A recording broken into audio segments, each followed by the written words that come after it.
ఎమ్మెల్యేల అనర్హత పిటిషన్లపై కొనసాగుతున్న విచారణ ఇవాళ ముగియనుంది.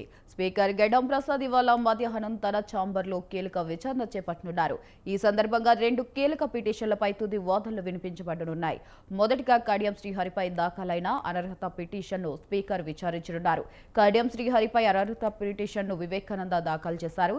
ఇక ఈ కేసులో ఇప్పటికే పలుమార్లు వాదనలు వినిపించగా ఇవాళ తుది వాదనలను స్పీకర్ నమోదు చేయనున్నారు.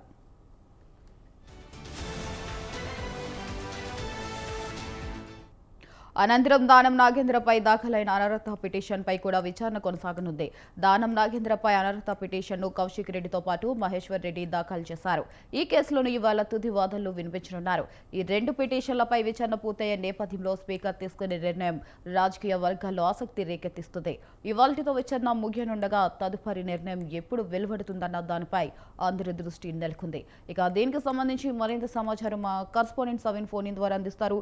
సవిన్, చెప్పండి, మరి ఈ రోజైతే దానం గాడియం పిటిషన్లపై విచారణ ఉంది. మరి మిగతా 8 ఎమ్మెల్యేల వీళ్ళు కూడా అనర్హత నుంచి తప్పించుకునే అవకాశాలు ఉన్నాయా?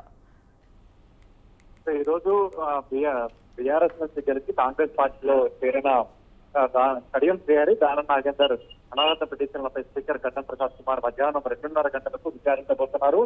వాస్తవానికి నిన్ననే ఎమ్మెల్యేల అనర్హత పిటిషన్లపై విచారణ జరగాల్సి ఉండగా ఈ రోజు వాయిదా వేశారు. నిన్న రాజ్యసభ ఎన్నికల నామినేషన్ల ప్రక్రియ ఉంటుందని భావించారు. కానీ అది ఈ రోజు ఉదయం కాంగ్రెస్ పార్టీకి సంబంధించిన 2 అభ్యర్థులు నామినేషన్లు వేయబోతున్నారు. దీంతో ఈ నామినేషన్ల ప్రక్రియ ముగిసిన తర్వాత మధ్యాహ్నం 2:30 గంటలకు అసెంబ్లీ స్పీకర్ గడ్డం ప్రసాద్ కుమార్ అటు కడియం శ్రీహరి, దానం నాగేందర్ అనర్హత పిటిషన్లపై విచారణ చేపట్టబోతున్నారు. ఇప్పటికే 10 మంది ఎమ్మెల్యేలు 8 మంది ఎమ్మెల్యేలు పార్టీ మారలేదు, అంటే వారు కాంగ్రెస్ పార్టీలో చేరినట్లుగా ఎట్లాంటి ఆధారాలు లేవు. బీఆర్ఎస్ పార్టీ ఎమ్మెల్యేలుగానే గుర్తిస్తూ స్పీకర్ క్లీన్ చిట్ ఇచ్చారు. దీనికి సంబంధించి ఒక స్పష్టత ఇచ్చారు. ఈ నేపథ్యంలో 2 ఎమ్మెల్యేలు ఖైరతాబాద్ ఎమ్మెల్యే దానం నాగేందర్ తో పాటు స్టేషన్ కనుపూర్ ఎమ్మెల్యే కడియం శ్రీహరి అనర్హత పిటిషన్లపై మాత్రం విచారణ కొనసాగుతోంది. ఇప్పటికే దానం నాగేందర్, కడియం శ్రీహరి పార్టీ మారినట్టుగా ఎవరైతే బీఆర్ఎస్ పార్టీ తరఫున ఫిర్యాదు చేశారో ఫిర్యాదుదారులు, అదేవిధంగా BJP LP floor leader Maheshwar Reddy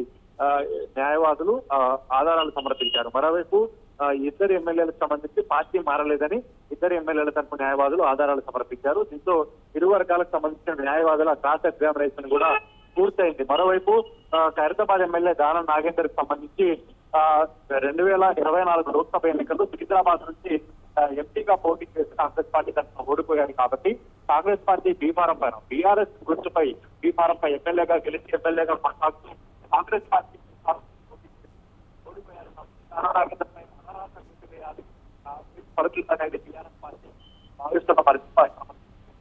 ఈ రోజు తొలుత కడియం శ్రీహరి పిటిషన్ పై విచారణ జరగబోతోంది. ఆ తర్వాత దానం నాగేందర్ పిటిషన్ ను స్పీకర్ గడ్డం ప్రసాద్ కుమార్ విచారించబోతున్నారు. ఇక్కడ 2 ఎమ్మెల్యేల విచారణ పూర్తయిన తర్వాత స్పీకర్ ఇద్దరికి సంబంధించి తీర్పును రిజర్వ్ చేసే అవకాశం, ఆ తర్వాత ఎప్పుడైనా తీర్పు ప్రకటించే అవకాశం.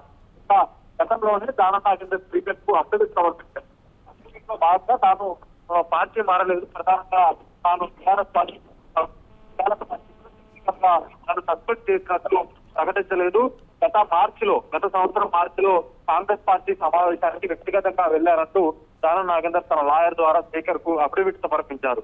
అదే విధంగా కడియం శ్రీహరి విషయానికి సంబంధించి కడియం శ్రీహరి కూడా అఫిడవిట్ సమర్పించారు. ఇక కడియం శ్రీహరి కూడా తాను పార్టీ మారలేదు, బీఆర్ఎస్ పార్టీలోనే ఉన్నారంటూ ఎప్పటికప్పుడు స్పష్టత ఇస్తూ వస్తున్నారు. ఈ నేపథ్యంలో 2 ఎమ్మెల్యేల విషయంలో స్పీకర్ తీసుకున్న నిర్ణయం మాత్రం స్పష్టంగా మారిందని చెప్పారు. మరి ఇక్కడ చూసుకున్నట్లయితే దానం నాగేంద్ర నాకైతే నోటీసులు ఇవ్వలేదని అంటున్నారు. మరి right, thank you సవిన్, thanks for the updates.